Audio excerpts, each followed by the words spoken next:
You guys had a decent night the other night, huh? Huh? A decent night the other night. Yeah, right. A little bit more lively. Yeah, really. Yeah. I'm sorry, what's that, Stacy? You got, at least you got I was Evers. just checking your, the volume. That he was That I didn't. Colin, and even McClellan's. I thought, You know, I mean, and exactly, you're anticipating it being a lot worse than that, so. yeah. Yeah, I was getting ready to come over here. I didn't think Barnes could make it. Well, yeah. I mean, it's. Okay, I'm gonna go ahead and call our meeting to order. It is 5:30 and this is the November 14th, 2022 Personnel Committee meeting. I don't have my, do we have to do? We don't have to do anything. No, We don't have to take rolls. no, we Okay, don't. all right. So the first thing, Mike, was the 2023-2024 school calendar. Do you want to talk a little bit about that here? Sure. So I do have a draft for 23-24. I think it ultimately came from Joyce through Mary to me. But with that being said, it has 4 days, the last week of August, that are student contact days, teacher contract days. And when I looked at the Wisconsin statutes, we cannot start before September 1 unless we have an extraordinary event. So I looked at the statutes, and of course, an extraordinary event is construction, for example. We want to start early, end early in May, so we can get it done for the following school year to start the year.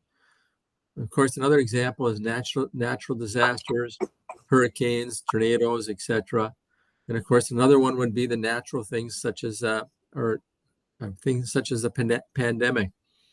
So in the 21-22 school year, the district added 2.5 days to the teacher's contract and 2.5 student contact days, which was a very valid reason for starting earlier than September 1st.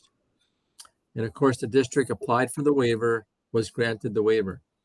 In the current school year, the district also applied for the waiver, but what I noticed in the board resolution, it was much more generic. So where I'm going with this is that at the end of the day, I believe the Manitowoc School District is going to have to start September 1 or later, because I do not see where we can apply for a waiver because we don't have an extraordinary event to hang our hat on. With that being said, September 1 is the Friday before Labor Day weekend. I think what we're going to end up doing, I don't know for sure, but I think we're going to end up probably starting Tuesday, September 5th as our first teacher contract days and student contact days with students. So that's where that's at. And that's kind of a heads up on that. And then I'm going to start moving forward. I'm going to start moving forward with the 23-24 calendar with the understanding that we can't start before September 1. And hopefully we're going to be able to move it through the channels and have a final product. I'm really hoping that during one of the board meetings in January, we'll be able to present that to the board and possibly have that board approved, and then we can disseminate that calendar to the public and staff and everybody else. So, You know why there was a desire to start before September 1st? The last 2 years, I know, and normally the thing is that we got the calendar and it was sort of like, okay, vote on it. And there was no discussion about that at all. So I have no idea why it seemed important to start before September 1st. Is there an important reason? Well, I mean, what I remember and kind of what Mike just said is that they requested 2.5 more days of professional development, which was necessary to do that prior to the school year. And they used ESSER funds to do that. And A, we're not going to have the ESSER funds to do it. But B, we're also not going to, we don't have any valid reason to do it. So it made sense if it was professional development with regard to COVID, right? And preparing, but, you know. All I remember is that the word went out that we'd lengthened the school year. And then there was a debate about, but we hadn't lengthened we hadn't increased the teaching days. Correct. We only the student days. We didn't increase student days. We increased teacher days. Yes. Yeah. And so I don't know. It passed because we had no alternative. I guess I remember you voted against it, but so I don't know. It seems to me I think you should go ahead and we should do it on the 5th. Yeah, and I think it's exciting that Mike talked about just getting it out early, right? So let's try to get it out at or hopefully by the end of the year, beginning of the year, so rather than spring. So would it is it possible to? I mean, I know you'd said in one of the other times that we heard you talk about the calendar. Is it possible to maybe do that 2-year thing? What would that look like? And I mean, like you said, other districts do that. What would that look like if we did that? There's some districts, I guess, do 2 years at a crack. That way, then you can kind of plan a lot of different things with that. What does that look like? Mike. Well, it's basically taking the 23-24 calendar and then coming up with a 24-25. And usually, to my knowledge, because Beaver Dam did the 2-year thing, the two calendars were pretty similar, obviously, because that's just the way once they had the one copy for 23-24, they just basically did another copy for 24-25, and they just moved forward. And so the positive is you only do a calendar every 2 years. The negative is the second calendar, there's something could come up that it's got to be modified, and you put some work in. It's got to be, but I guess it just depends what the districts want to do. That's all. Is it easy to modify, and also how is the staff reception towards doing that? Did they like having that advanced type of notice, or did they kind of say, I don't like this because it locks us in? No, there was I can't recall any negative feedback relative to the 2-year piece. I think for the most part, the community and the teacher and the staff kind of like that because, here's our calendar for the next 2 years. And we know exactly when we're working and when we're not working. That's what I recall. Some clarity. Mm-hmm. Okay, well, we look forward to that update, Mike, and let me know if there's anything that the committee can help with prior to that. Sure. Okay, so then the next item is the update on the WISE staff report. And Mike, probably for our group, if you could tell us what the WISE staff report is before you give us the update, that'd be great. Okay, the WISE staff report is a DPI report that every school district in the state of Wisconsin has to submit. And the report, we're submitting it actually on Thursday, the 17th is the deadline. But what the report does is that when you submit it, whatever the teacher, and this is for certified staff only, their teaching staff, whatever assignment is in this case, Alio in Manitowoc, whatever assignment's in there for X teacher, then when the report goes through the DPI, it has to match their license and their certification. When it doesn't match their license, when the teacher's assignment doesn't match their license and a certification, it pops it out as an error.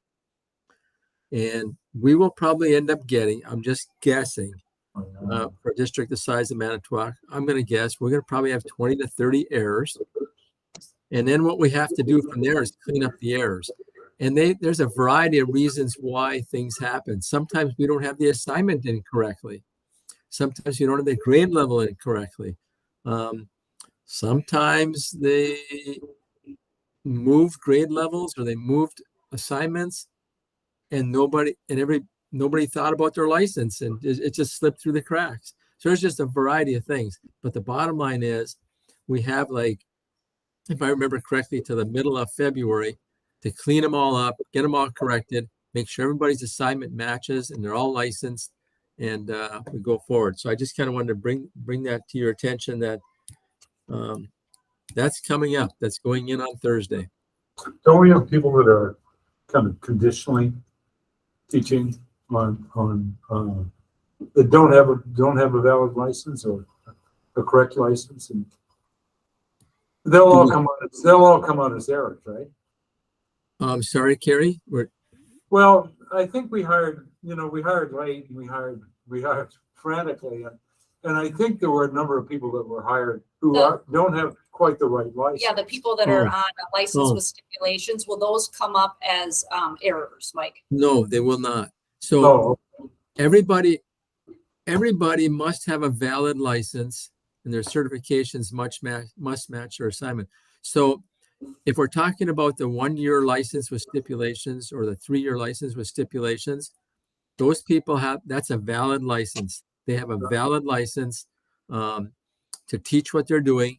And of course, the stipulations are you have to do X, Y, or Z.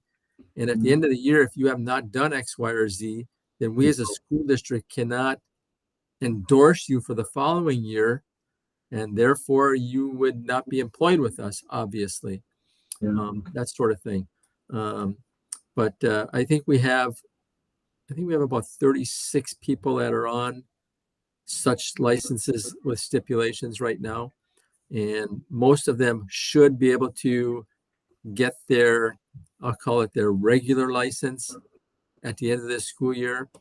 Some will have to go into a year 2 for various reasons. And if you have a 3-year with stipulations, the reason it's 3 years is because you're on a 3-year track to get that accomplished, which is much more labor intensive, obviously. Okay, thanks, Mike. Yep. And then the next item is the exit survey update. Yes. When Stacy and I talked about this, I just happened to get this email from School Perceptions regarding these exit surveys. And so the first thing I want to say before I forget is I was impressed with the exit survey that School Perceptions does. I mean, it was very thorough. I thought, wow, this is pretty good stuff. So I just want to put that out there. But then I went into, we've had, I think, 7 people leave us this fall. So I went into that stuff, and I didn't glean too much out of it. And then I got access to the 21-22 school year, and I'm going to share some things with you, if I may, right now. We had 54 surveys. 26 were from teachers, 11 were from specialists, LMC specialists, reading specialists, counselors, school social workers, school psych, those types of people. 8 paraprofessionals, 3 administrators, 3 support staff, could be a clerical, could be a custodian or maintenance. And then 3 people chose not to answer. Of those 54 surveys, 16 of them were between 1 and 2 years of service with us. 6 were 3 to 5 years of service. 11 were 6 to 10 years of service. And this is going to jump out at you, but bear with me. 17 of them were greater than 10 years of service. When I saw that, I was like, don't like it. But then I got into reasons for leaving. Retirement, there were 15 retirements. So when you have 17 people with greater than 10 years and you have 15 retirements, I'm going to make the assumption that of those 17, those 15 retirements probably fell into that group of people that had more than 10 years of service with us. The other thing I'd like to mention is that relative, because you also could look at the locations of all these people leaving. So, for example, let's just say you looked at the location. and X building had way more than their proportion of people leaving for whatever reasons, you know. But I didn't find that. I found that the locations across the district, they were somewhat evenly distributed, which I thought, okay, it's probably okay then. So reasons for leaving, because that's kind of the big thing, you know, reasons for leaving. So bear with me here a little bit. Job opportunities with a public school within the state of Wisconsin were 16. Like I said, retirement's 15. 11 people they were saying they were trying to get closer to home. 7 people took a job opportunity outside of education. 6 people flat out relocated. 3 went to parochial schools. 3 went to CESA 6. 3 just took personal time off. And then it had some things that were interesting. Excessive workload. And it had, the answer could be not a factor, minor factor, or major factor. An excessive workload, minor factor at 11, a major factor at 19. So there were some concerns there.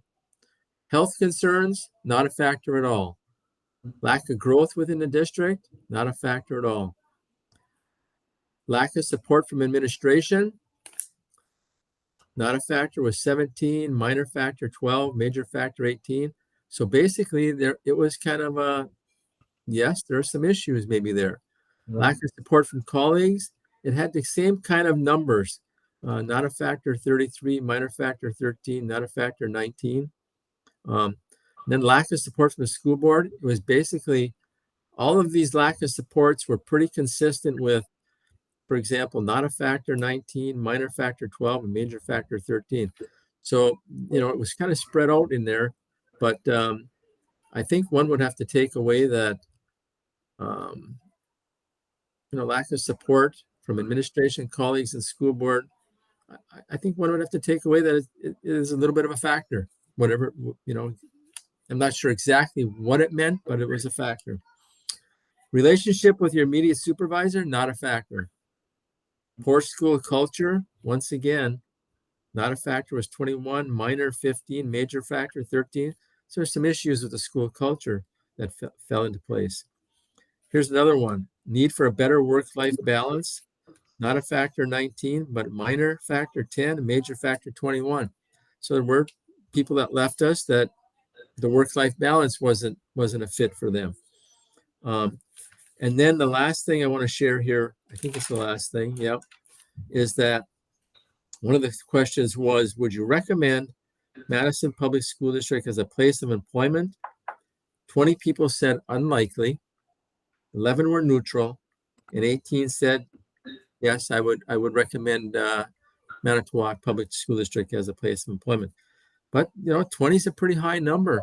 And at the end of the day, I've read multiple times with research and studies that the reputation of the district is a huge factor in recruiting people to come, you know, like, for example, certified staff to relocate and stuff like that.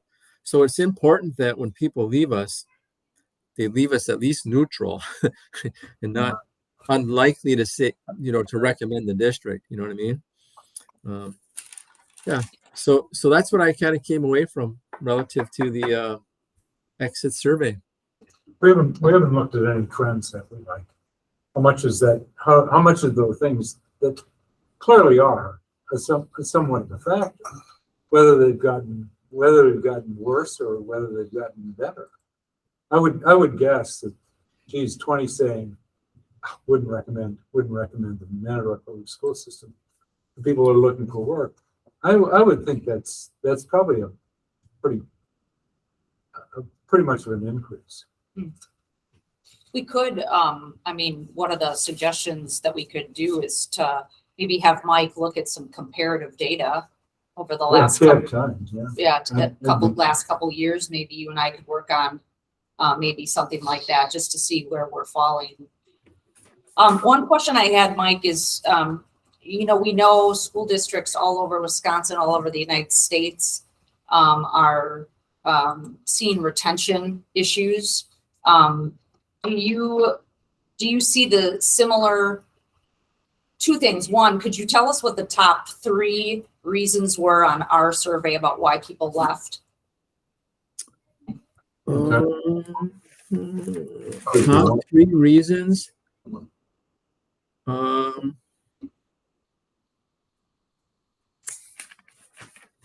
Well, let me try to answer it like this, Stacy.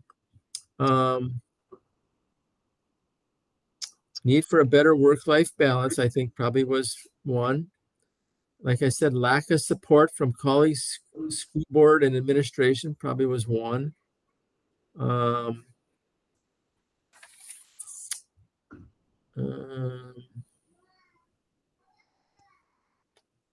retirement obviously was 15, so that was one of the higher ones.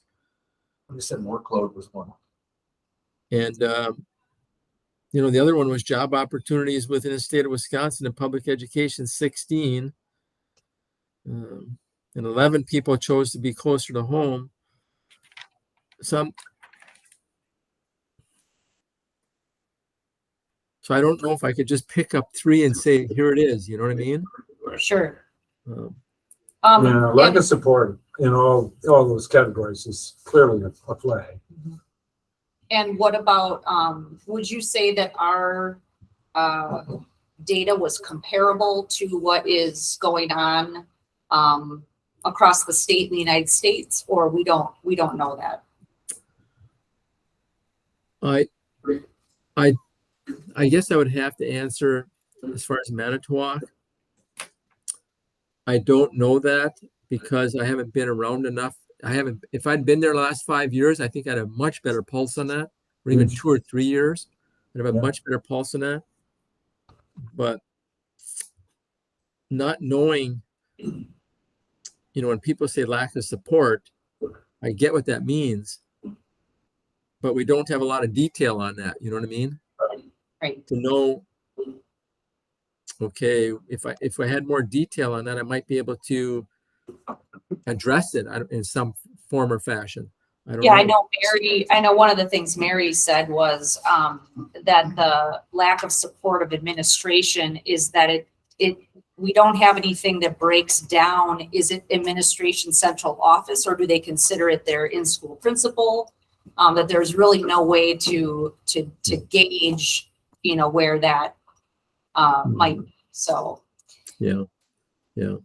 And I would think that for most people, when you answer that question, they'd be thinking probably about their building administration. That's what I would be. Okay. That's the assumption I would make, Okay. Mike, as far as historical data, do you have that historical data from those prior exit interviews to do a compare and contrast to current situation versus previous situation? You know what? It's Colin, correct? Yes, sir. Colin, I do not know. I'm going to have to look into that. All right, thank you. Yeah, I'm going to have to look into. And the only thing I would say is it might be a little tricky because remember we used to do in-house Yeah. and then we switched to school perceptions. And I believe this is our first full year That's right. Yeah. with school That was the perceptions. intention of us Okay. starting this way so we could get a baseline. Correct. Trust me, I believe that the more we go, we'll get a better picture. All right, thank you. Thanks, Mike. Yep. Okay, and an update on our district openings and new hires. Yeah. We have a cross-cat position at the elementary level. And I think we have an option, a good option. I'm going to know more this week, whether it's going to come to fruition or not. But I'm optimistic about that. So I'll just leave that at that. We have that grade 2 position. I believe it's at Jefferson. And what we did there was we currently have 4 sections in 4th grade. Remember, this is a 2nd grade vacancy now. And the 4 sections in 4th grade all had about 14 or 15 students, which is excellent to meet their needs, but relative to raw numbers, a little low. So what we decided was, and the reason we're going this route is because we had 2 candidates. And that didn't work out. So let's just leave it at that. And we're going to collapse those 4 small sections into 3. And one of those teachers was already interested in 2nd grade, and that teacher is going to move to 2nd grade. So I really feel as though the stars lined up, and the harder you work, sometimes the luckier you get, because that, given we had lost a teacher at this time of year, that I think has turned out pretty well for us. And that teacher left us to go to a position outside of education in Sheboygan with a law firm. So we also have a maternity leave for Title I reading support. And I didn't know if we were ever going to be able to fill this, because we had 0 candidates until just this past week. And then we had a stay-at-home mom out of Two Rivers that inquired with a great background, a 316 reading license. It was like, once again, the stars lined up. And that person is going to take over this maternity leave to the end of January, I think. And so that's a really, really good thing. We also have a instructional math coach vacancy at 2 elementary schools that's shared. And we haven't been able to secure any interest in the state of Wisconsin, but we have this person who's out of state, who I think Jason, I'm not quite sure how he knows this person, but anyway, he's been in contact with the individual, and the individual is going to help us out with instructional math coaching remotely, very, very, very part-time, because a person's working in education in another state full-time. And here's the beauty of this, possibly, is this person is relocating after this school year to Manitowoc. And if indeed this individual performs as well as we hope, could lead to a full-time position, and win-win for both of us. We have English vacancy. We had an English vacancy at Lincoln. And we have an individual who expressed interest. Basically, we had 3 applicants. This one individual is teaching in another district right now, close by. And it's just just an outstanding hire. We're very, very fortunate. And she'll be starting on January 2nd over there at Lincoln. So we feel really good about that. We have an art teacher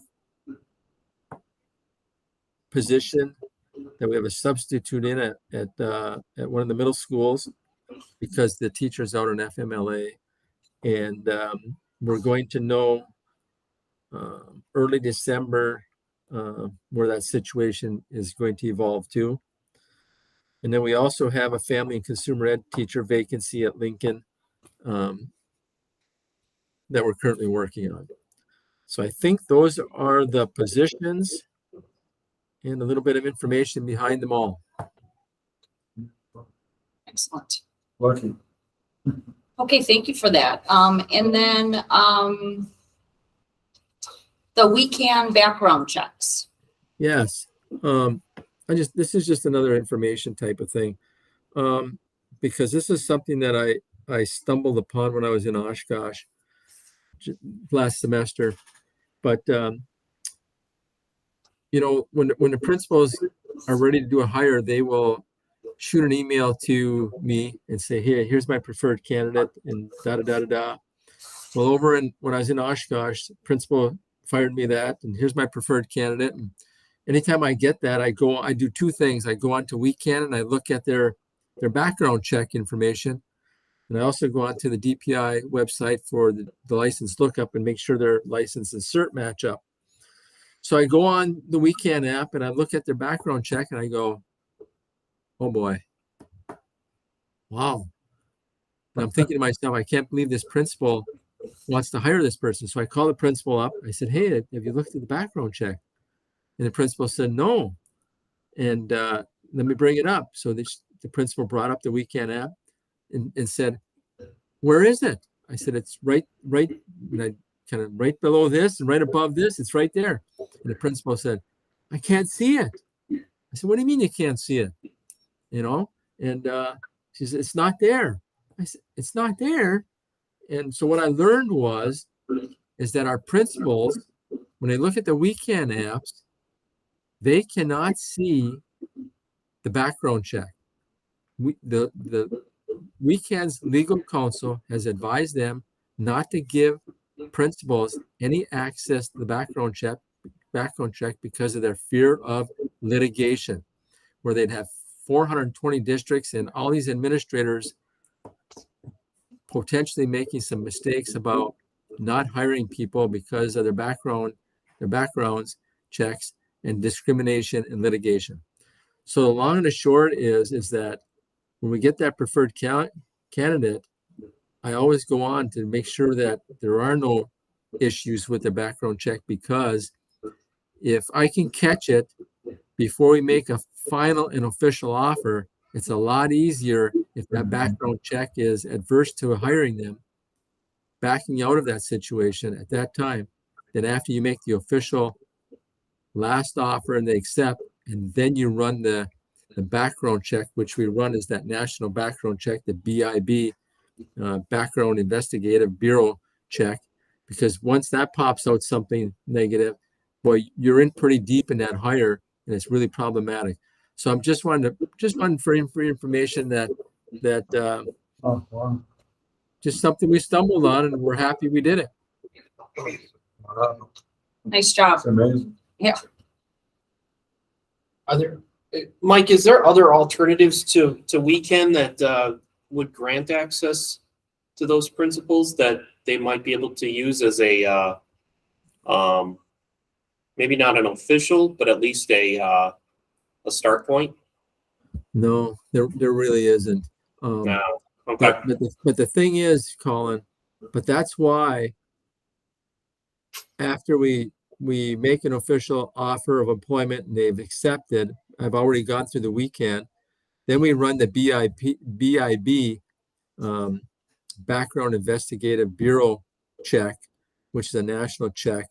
And then of course, if that throws something at us, because when we look at the background check on weekend, that's where the prospective employee says no, or yes, and gives us an explanation.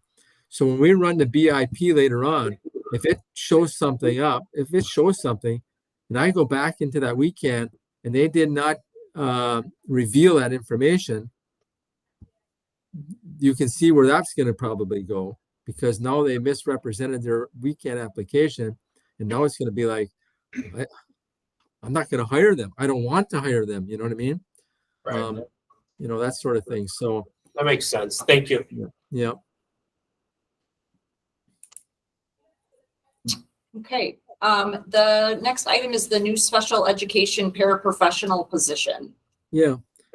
Over at one of the elementary schools, we had a couple students, new students to the district, come in, and both students had IEPs, and both students with the IEPs were pretty vague. They weren't as detailed as what we'd like to have them in our district.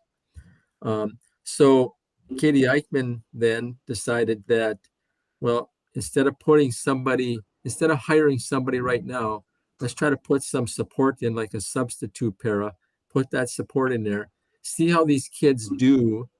And if they do well, fabulous, great.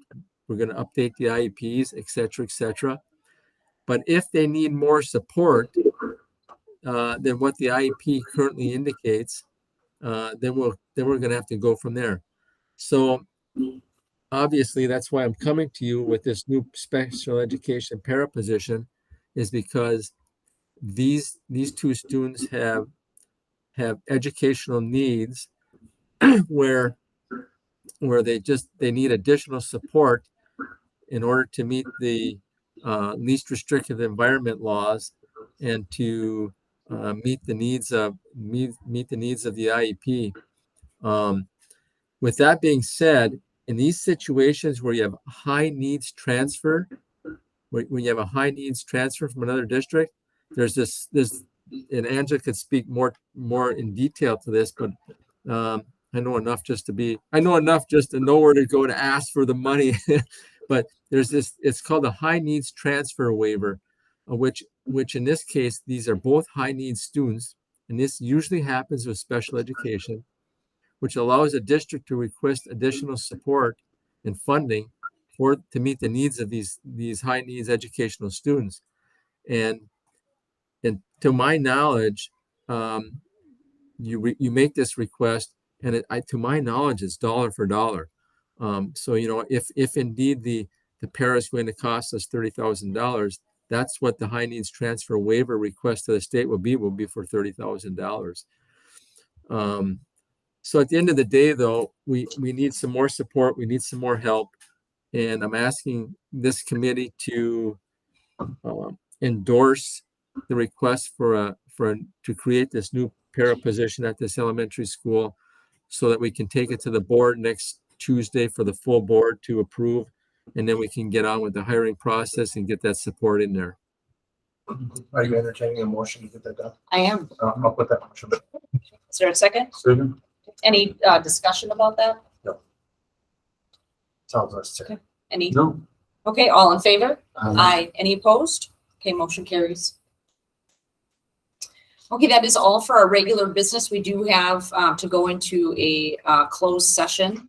The committee meeting may vote we are going to convene in a closed session for the Yeah. purpose of considering the following matter: considering the employment, promotion, compensation, or performance evaluation data of a public employee over which the government body has jurisdiction or exercise responsibility.